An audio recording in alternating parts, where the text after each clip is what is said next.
The new iPhone 17 is the best value iPhone of all time, now with double the storage and a ton of new pro features at the same $800 price. But what about the cameras? Are they bad compared to the 17 Pro? Well, I went out and took dozens of photos with both of them just to show you the differences, and trust me, there are more than you think. Now let's get started with the main camera on both of these iPhones. So this first picture right here I have is from a balcony in Maui. You can actually see a little more sharpness and detail right here. And the water itself on the Pro looks a little bit cleaner. And just like last year with the 16 and 16 Pro, this year with the 17 and 17 Pro, we have the same 24mm on the 17 and 26mm on the 17 Pro. So every photo that you take on the Pro will be a little bit wider, which in some cases is actually a good thing. Now punching in, there we go, I said it. The 17 Pro looks a little more balanced with the red neon sign. And behind it, I actually just noticed that I can see myself taking that photo. Now here's the center stage with some musicians that were playing. And interestingly, the 17 looks a little bit warmer to me. But when we punch in, we can see that there is no difference here. Now moving on to this photo of the beach and the pool, what I notice is that the blooming on the Pro is a little bit smaller than on the 17. And in terms of detail when zooming in, the 17 Pro in this case is a little bit sharper. Now here are some bananas at a farm that we were at. And one thing you'll notice is on the main cameras for the 17, it has an aperture of f1.6 versus the 17 Pro that resorts to 1.78. So technically the iPhone 17 should let in a little bit more light than the 17 Pro. But with that, since the sensor on the 17 Pro is 22% larger, we should technically get more blur on the 17 Pro. But in this case, they're basically identical in this particular photo. And one thing that is honestly annoying is that this $800 phone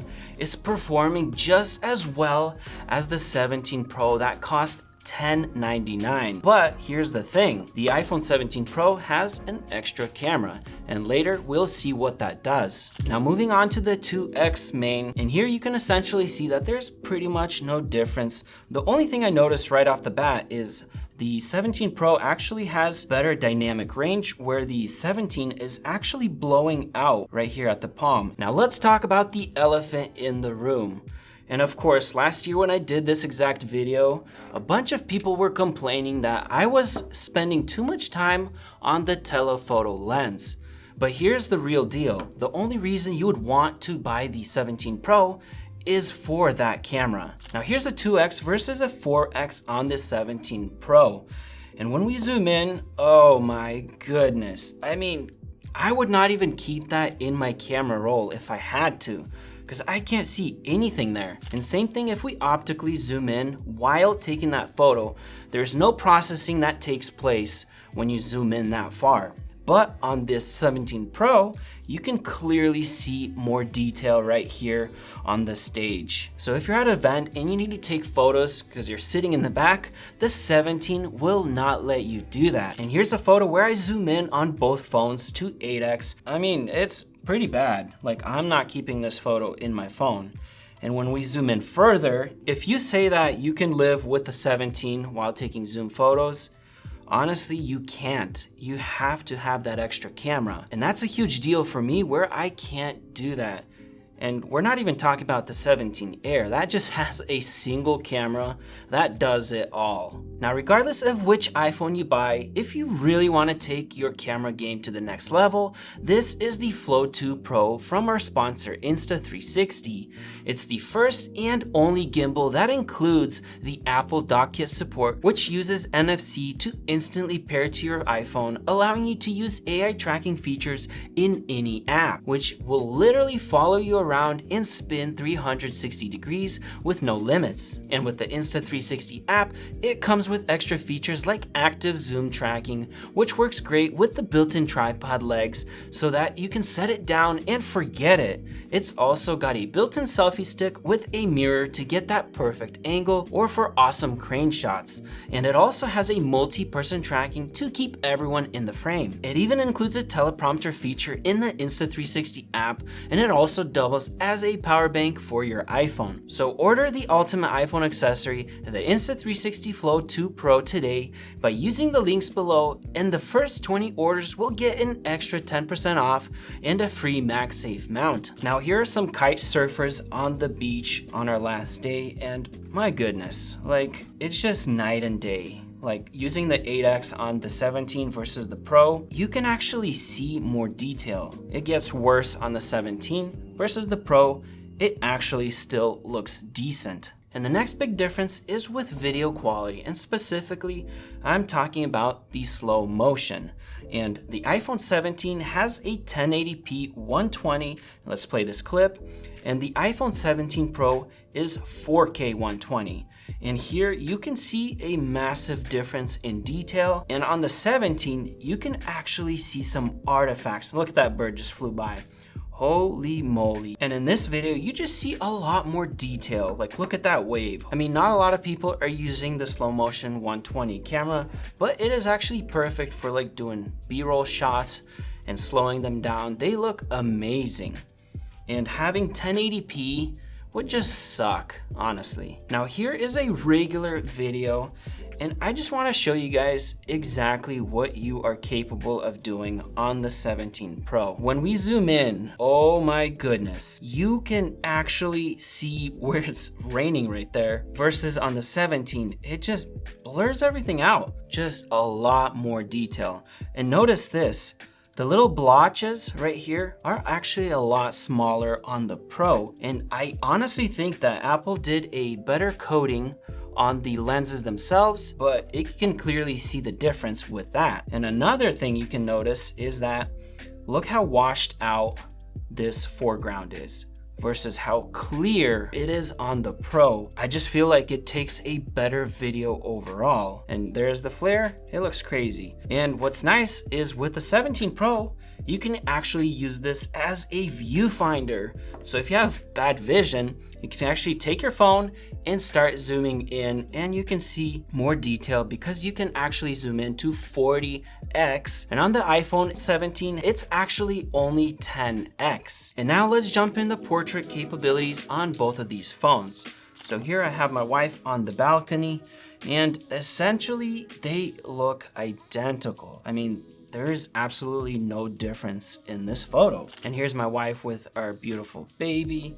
Again, it looks really good, except for the iPhone Pro Max actually messed up right here a little bit. Now here's our little baby, and again, a little brighter on the 17 versus the 17 Pro.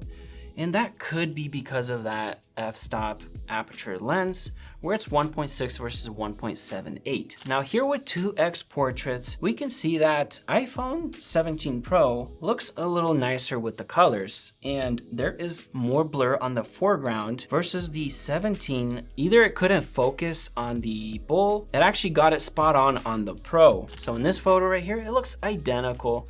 And here's Vadim at the farm. This is again a 2x portrait. Now here's the last 2x portrait of this video. And interestingly, what I can see is right here on her arm, the cutout is much cleaner than it is right here. You can actually see some sort of halo effect. And I don't know if that's because there's such a bright background behind her, but the iPhone Pro did a little bit better on this photo. Now moving on to the selfie cameras, the biggest change by far this year, and it's a massive one, and that is the 18 megapixel center stage camera that comes on the 17, the 17 Pro, and even the Air. So here I am with my son, and they both look great. And here is another one, no difference. And here's on our last day where I got super burnt, and man, look at my hair. Again, no difference in selfie quality. Now moving on to the ultra wide, and fun fact, the iPhone 17 and 17 Pro actually have identical cameras. It's the same 13mm lens on both and the same 2.2 f-stop. So essentially we should have no difference. So in this photo, no difference whatsoever. Even zooming in, here's that beautiful greenhouse. Again, no difference even when we zoom in. And one thing they both suck at is the ultra wide at night. I mean, they're equally the same and they equally suck with lower lighting, and I hate using it when it's dark. Now moving on to macro mode, again, there is not much difference. And same thing here, and here, honestly, not a single difference. Now moving on to the main camera at night, here's where we'll start seeing a little bit of a difference because the 22% larger sensor on the 17 Pro. And when we zoom in, it looks like it's a little bit brighter on the 17. And the interesting thing is that both of these phones took exactly 3 seconds. And shooting towards a really bright sky with a very dark foreground, both phones do a really good job on this one. Now here's that same sign, but in complete darkness. To me, the one on the Pro looks a bit nicer just because all around here have this gloom that we have on the 17 right here. It makes it all muddy with the red. Versus on the Pro, it balanced it pretty well. And speaking of night photos, here is my viewfinder. And one thing you'll notice is that it takes a very long time for the iPhone 17 to focus. This is where I think that the 17 has a big disadvantage. The 17 Pro actually has a Lidar scanner, helps the cameras focus much quicker. And the 17 does not have any of this. It just has the 2 lenses. So with all these photos and videos tested, you guys let me know what you guys think of this comparison. Is it worth the extra $300 to get the 17 Pro? For me, it absolutely is. Even though the iPhone 17 now has slimmer bezels, has the 18 megapixel camera as the same as the Pro with the 120 Hz and always on display. I mean, this is a Pro phone, but without that extra camera. And for me, that is actually a deal breaker.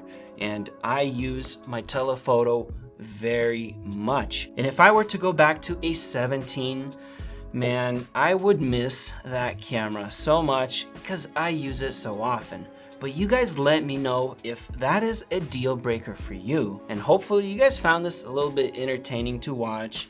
And just let us know if you're sticking to the 17 or the 17 Pro in the comments.